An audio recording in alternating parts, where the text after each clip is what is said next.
Hello there everyone, and welcome back to this Anglo-Zulu War battle series. And we have advanced to the third battle, which is the Battle of Rorke's Drift, or the defense of Rorke's Drift. As we can see here, the British are entrenched. Alright then. Alright then.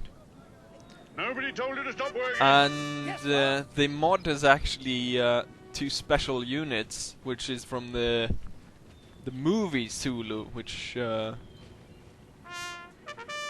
a movie about the defense at Rorke's Drift, and we can actually see, I believe this is Lieutenant John Shard, to be precise, which is the commanding officer here. It was, I believe, of the Royal Engineers.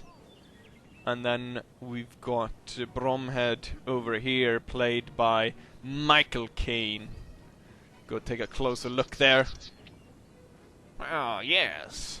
I don't know how to make a Michael Caine impersonation, or so I'm not gonna attempt. Although maybe that was an attempt. And the Zulus are commanded by Prince. Let's see if I can say this. Nobody told you to stop working. Dab Ulamansi. Dab Ulamansi.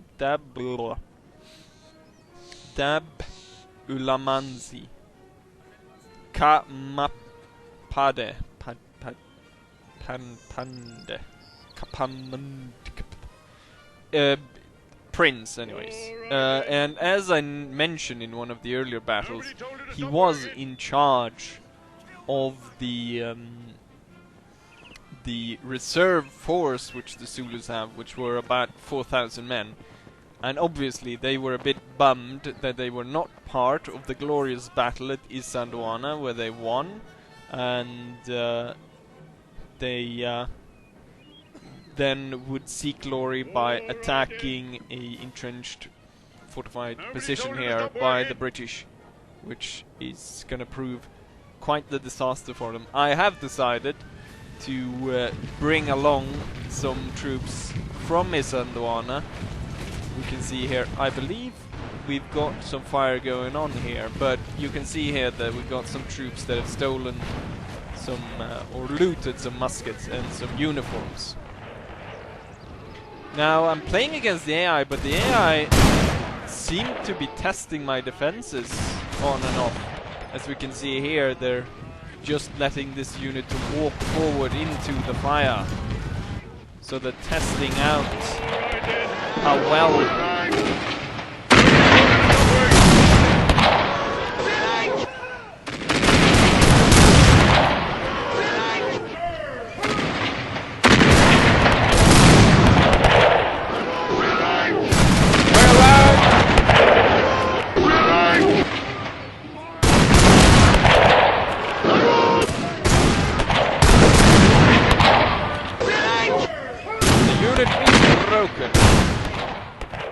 Now to save ammo, I think, yeah, I call a ceasefire there, because one of the problems is, of course, they will run out of bullets to shoot at all the Zulus. There's a goddamn lot of smoke right here to cover the battlefield. We can see the main force of the Zulus are gathering up here, but some of it is marching behind the mountain here. Looks like they came back for a bit, so decided to make sure that they did not turn up again. At this point they are shattered and they are retreating. Right, so Rorke's Drift, I believe it was actually named after an Irish merchant which set up this location to start off with. James, was it James? Let's see, James something. I guess Rorke. But at the time of this defense or battle, The Rorke's Drift was actually inhabited by some Swedish mercenaries. I was about to say mercenaries, missionaries, who were here to spread the word of the Christian faith. And as it had it, I'm not entirely sure which mountain we got here, but I imagine it might be this one that was actually named after the Swedish king Oscar II. So we've got Oscar, the mountain called Oscar. Either is this one or is one of the mountains. Not entirely sure. Apparently, the Zulus was spotted by Otto, or the priest, or it's called priest. Not entirely sure what his title was. But the head missionary was out there and he spotted them. So now the Zulus are testing off my left flank here, sending up 2 units. At the same time, they're sending up their the units with carrying rifles and muskets. The Zulu warriors actually carried quite a few muskets, but they weren't really able to. They weren't properly trained in it, and they weren't totally effective with them. Open fire! And as we're gonna see here, they're gonna be completely cut down. At least this unit, which is focused upon by the British troops. They were firing at this unit, and they didn't lose a single man. They're able to shoot a few men here.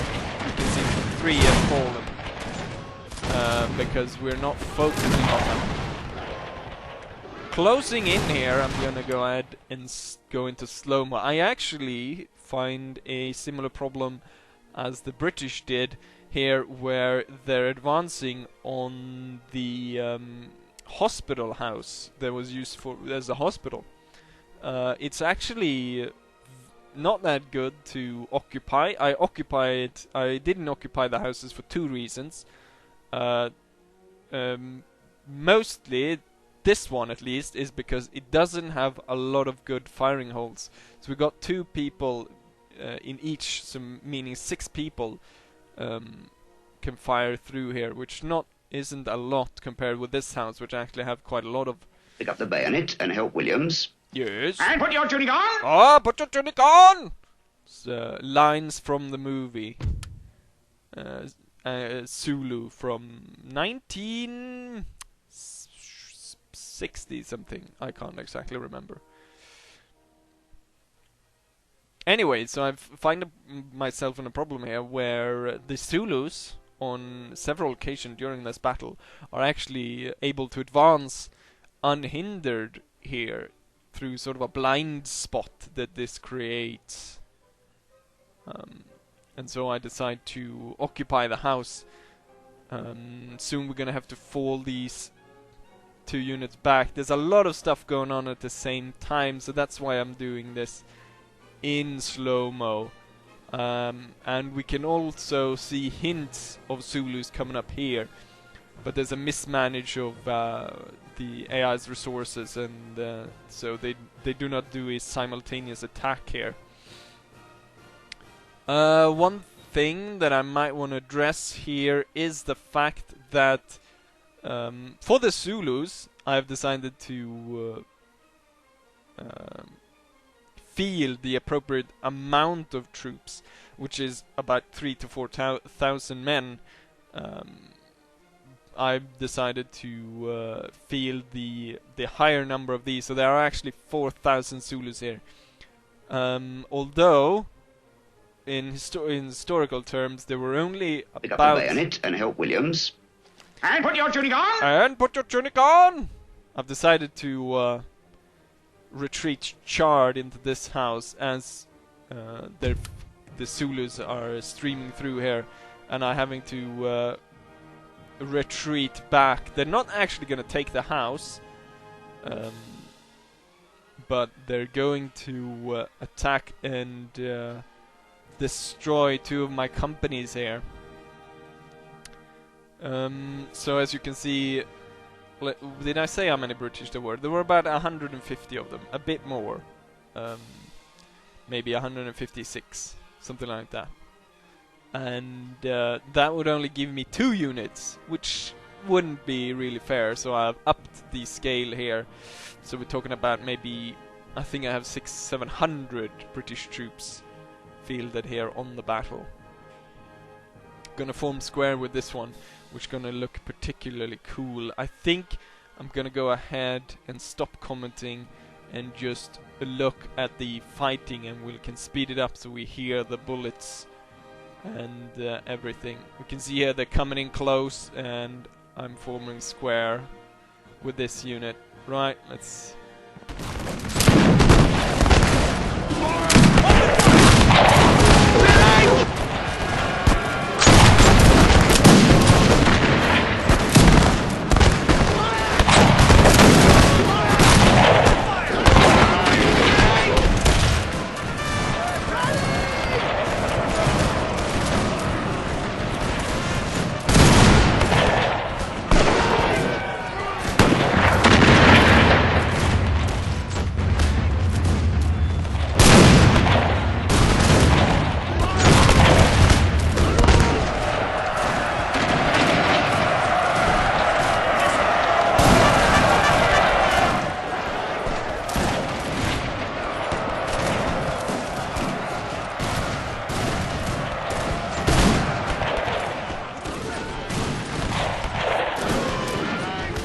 I'm pulling troops back from this outer region to reinforce, since we're being overrun here, and the unit in square has just been taken out. And at the same time, the Zulus are attacking the hospital building. But good fire from the British troops have forced off a lot of them, and we're now abandoning the hospital house, which they historically did as well. They were prepared that they weren't going to be able to hold on to all that, so they actually had a wall going through here so they could retreat from this part back into a smaller enclosure.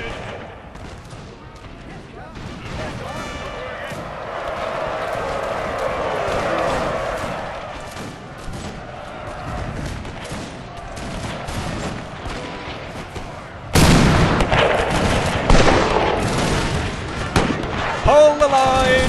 Hold the line!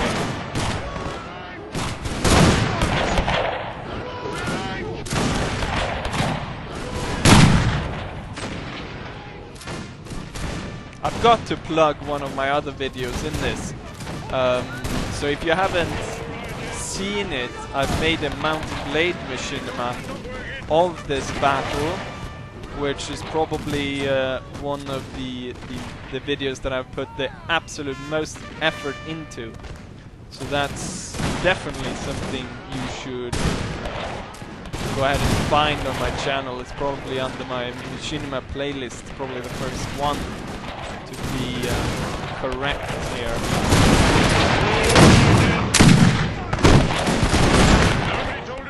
Definitely something to take a look at.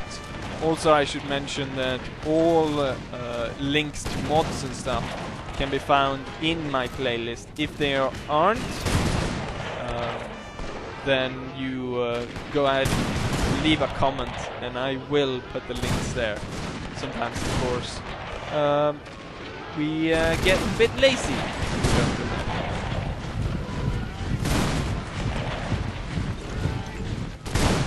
This fire line here is very effective at shooting Zulus. I was a bit concerned here about these guys maybe coming around, but they will actually shatter before they come around to strike these guys in the back.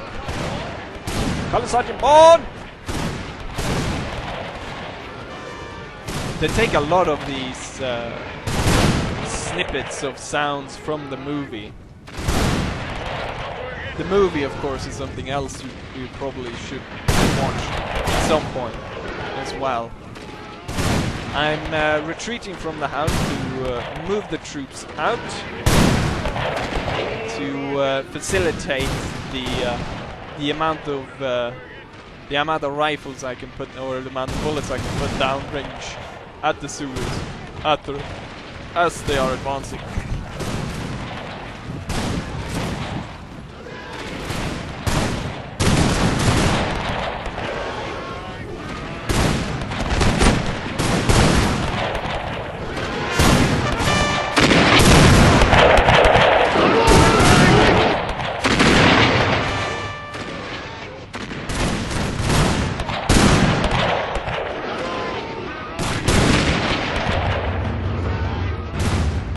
There are an extreme amount of fire going down, and my troops are going to run out of bullets. Most of them, actually all of them, are going to fire every last shot they can before this battle is over. And during the actual battle, I believe they had stored something around 20,000 bullets that they had present here, and they fired like 90% of them. I think they had something like 900 bullets left after the battle, so they fired 19,000 something bullets at the Zulu warriors, and on account the rifles became so hot that you couldn't handle them.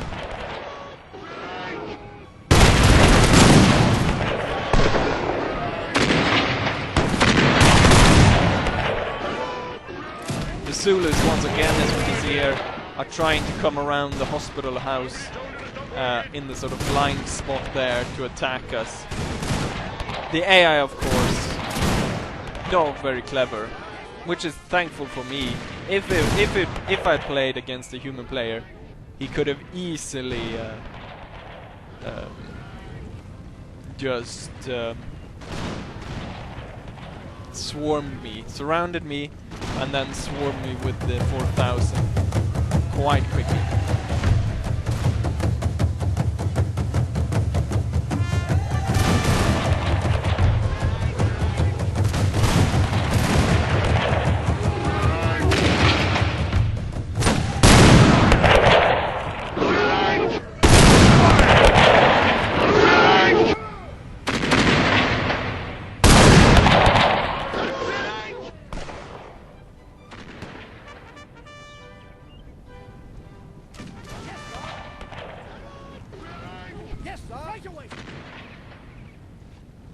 What else can be said about this battle?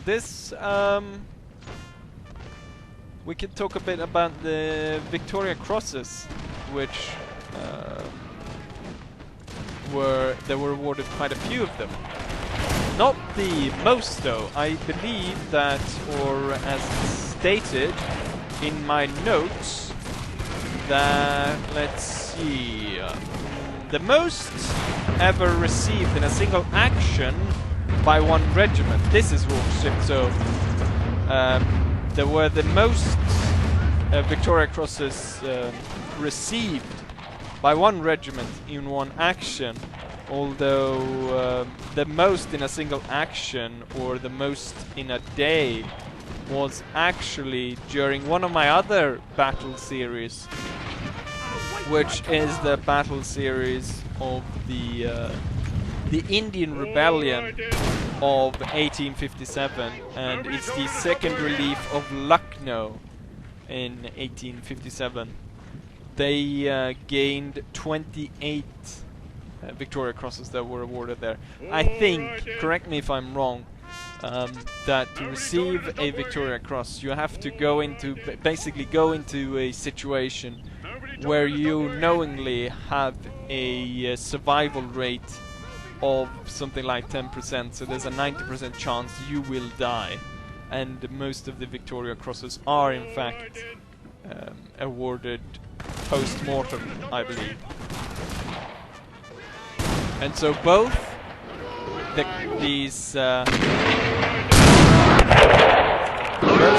both Bromhead, probably shouldn't say that when I'm so close to the fire, both Bromhead and Shard was awarded Victoria Crosses. Then there were a number of other here as well. The surgeon for once, and a few others, corporals and so on.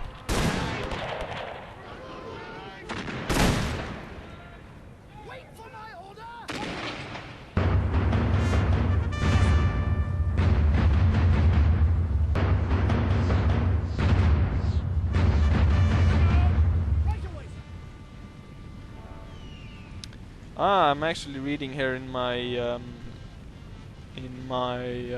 notes that at the time actually you couldn't actually receive the Victoria Cross if you died, or you wouldn't get it after you've been killed. So that's a later addition. Good to know.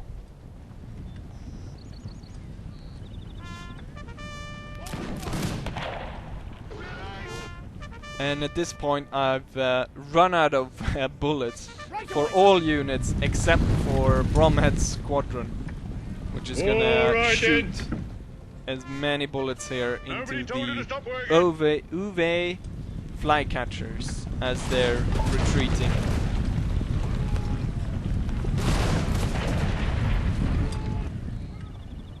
But at this point I was quite concerned. I was concerned in the middle when two of my squads were taken out, but here I got concerned that I was gonna have to go into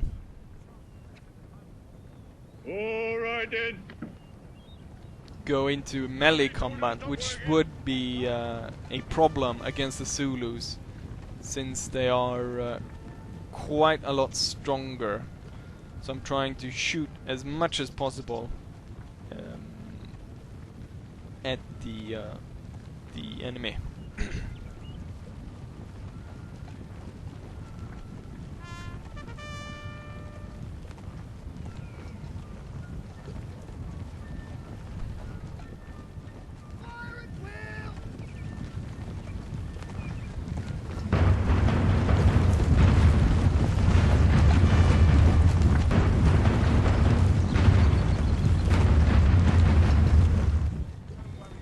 It looks like I've run out of bullets, and so we're about to see my melee charge. Luckily though, at this point there is actually enough British troops around here to actually outnumber this unit of 162 Zulus. And the Zulus are not that quick to engage, so we get the upper hand on them. There's also another unit out there of 243. If they combined would have attacked my force, there would have been a different story entirely.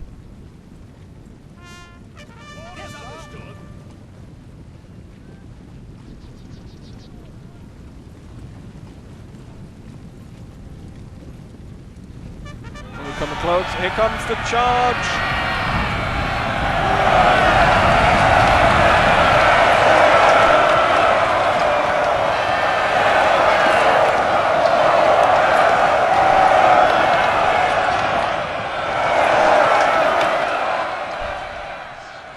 The Zulus at this point has lost their will to fight, so I don't think we actually lost anyone during the charge. Maybe one or two. We got 2 soldiers, or 3 actually lying there, so we lost 3 men in that charge, but we successfully pushed the Zulus off. So it's I think it's good time here to tell you that in this battle series, I'm not sure if I mentioned in it all battles, but I'm not trying to recreate what happened during battle, so it's not recreation in that way. It is, however, a recreation sort of in the way that I'm trying to, as much as possible, go for the historic locations, the number of troops, and the difference of the troops here. And we got one unit of Zulus left, a much larger unit, consisting of 100 men more. And we're gonna see about if we can charge them. So I devise a plan where we take half units, go there and there, as to be sort of an open book and to slam it shut with the Zulus in the middle, and to cause great damage to the Zulus that way, as they're once again hiding behind the hospital building.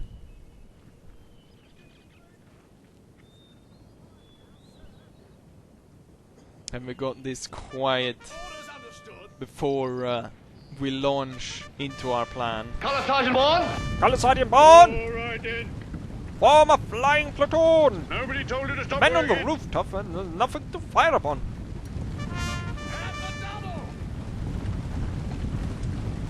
But before we actually reach the Zulus, the Zulus have broken Nobody told you to stop and are actually moving off the field, and I have successfully held the Rorke's drift.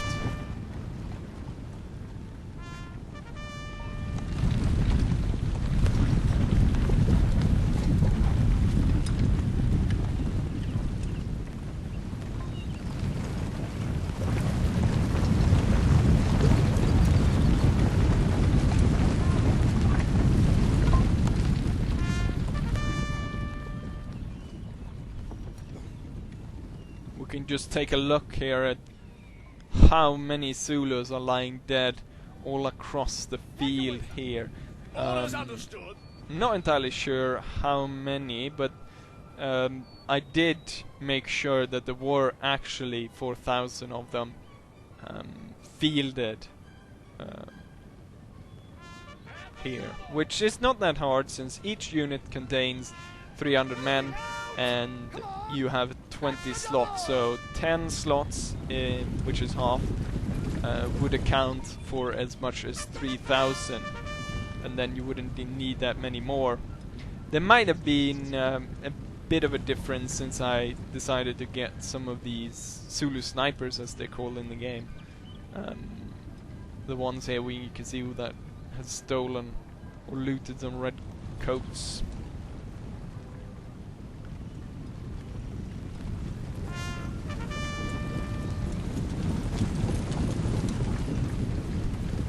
And I should say, if you're trying to, obviously you might want to try this yourself, and what I did was to make it a bit easier for me was that I boosted the... Shut up! I boosted the amount of experience each troop had, so they have the extreme amount of experience, all of them, and then we can see that I have 1, 2, 3, 4, 5, 6. The 2 of them were destroyed, so 6 normal units, more or less fully upgraded as much as you can. Same with Bromhead Squadron and Shards Squadron. And then I decided also that it would help to not actually field a Zulu general, to help them rally their troops, and that's why a lot of the Zulus broke off in some of my test plays. The fact that they had the general gives them a morale bonus, which makes it a bit too hard for me to for the British to hold out against such great numbers of Zulus. Anyways, I think we'll cut here to the screen showing the statistics, and we can quickly go over them. And then I think we'll also do Machinima, but I think I'll split that off given the length of this video. Not entirely sure, but I think I will do it that way. Also, I managed to grab more views that way for my channel, which is always good. So, yeah. And here we have it, so we can see the actual deployment of troops. I deployed 600 men, which is quite a bit more than originally. As I said, there was only about 156 men present. Most of them British regulars, but there were a few civilians, and there were also some other troops, but most of them were British regulars. And we can see I actually had more troops than I thought. 4,660 Zulus. They managed to kill 180 of my troops, and I managed to kill 3,100. One thing we can see here is they managed to kill 185, and I lost 206. So that even though I tried to avoid as much as possible friendly fire, there was still friendly fire from the houses, and quite a lot of that.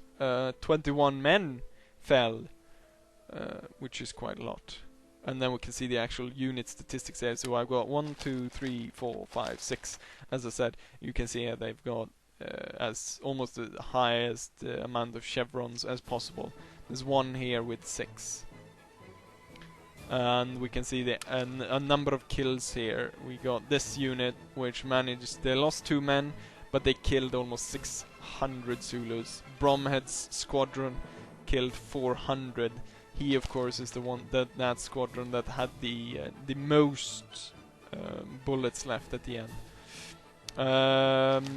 Shard did not kill as many, although he didn't lose anyone. But he was firing sort of long ranges. He was stationed here. He was firing long range there, and they had a wall to cover behind and a bit stuff like that. Actually, there were even more. Wait. No, I just flipped the side here, and we obviously had 2 regiments there, or 2 companies that were more or less completely destroyed. This one surviving 1 person, this in 2 per person, and this one lost half its strength. Cannot actually see the Zulus, which is a bit, but we can see the overall overall casualties here. Yeah.